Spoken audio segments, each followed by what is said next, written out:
Hey everyone, Nitron here. Today we'll be going over part 6 of the Theorycrafts for Murder at Caste Nathria.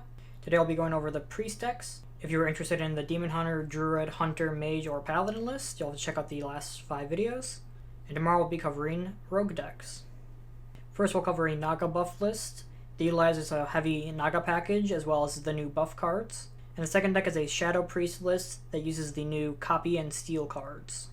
Starting off with a Naga buff list, we have our very solid Naga package, including Priestess Valish, which refreshes our mana for each spell we've cast.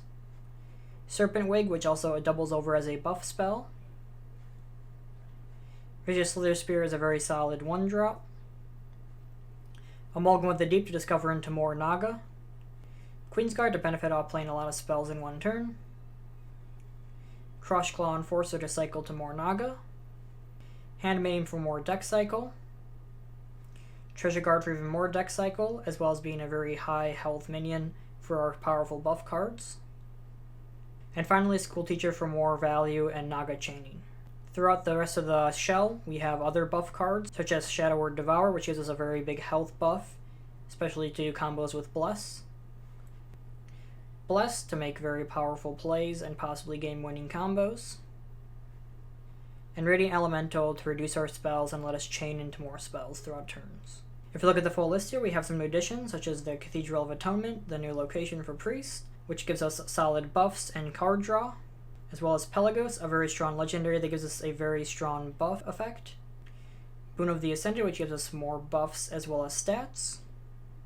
And finally, Partner in Crime, which summons a copy of itself at the end of your turn, which, if buffed up, gives us even bigger stats on our board.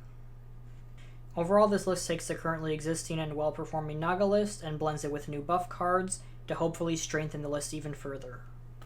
Our second list takes a Shadow Priest package and mixes it with the new Copy and Stealing cards from this expansion. Starting off with the copy aspect of this shell, we have Psychic Conjure to instantly get us a copy of a card for later on. Soothsayer's Caravan to copy spells from the opponent's list. And Copycat to guarantee a copy of the next card the opponent plays. For the Shadow Priest aspect of the shell, we obviously have Dark Bishop Benedictus for the Shadow Form Hero Power effect, as well as Void Touch Attendant to give us more damage from our sources, Defias Leper, which gives us synergy with our shadow spells, Thrive in the Shadows, which in this list can tutor out either Void Shard or the new Copy spell from this expansion,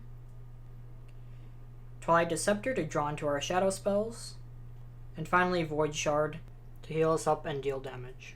If we look at the full list, we can see the rest of our Copy and Steal cards, starting with Mysterious Visitor, that reduces the cost of our copied cards, Identity Theft, which copies cards from the opponent's hand and deck, as well as doubling over as a shadow spell that can be tutored from Thrive in the Shadows, our main legendary of the list that we have built around, the Harvester of Envy, which lets us steal the original cards that we copy from the opponent, Partner in Crime, which is here just because it's very solid stats for 4 mana, especially in a minion-based deck list like this. A final aspect of our Copy and Steal package is Murloc Holmes, which, if we correctly guess the 3 clues, can get 3 copies of cards from the opponent. And since we're running a very minion-heavy deck list, Caste Nathria fits perfectly in this, along with the Maze Guide, which gives us 2 minions for 1 card. Overall, this list takes a more mid-range style approach to the Shadow Priest playstyle, rather than being ultra-aggressive like previous iterations have been. Mainly because in this case, we're running our Copy and Steal card package, which in some cases is slower than an aggressive version of Shadow Priest. As always, both these deck lists will be linked in the video description below. If you enjoyed today's video, please consider liking, commenting, or subscribing. However, watching is all the support I could ask for. Once again, thank you for watching, and I'll catch you tomorrow for the rogue deck lists.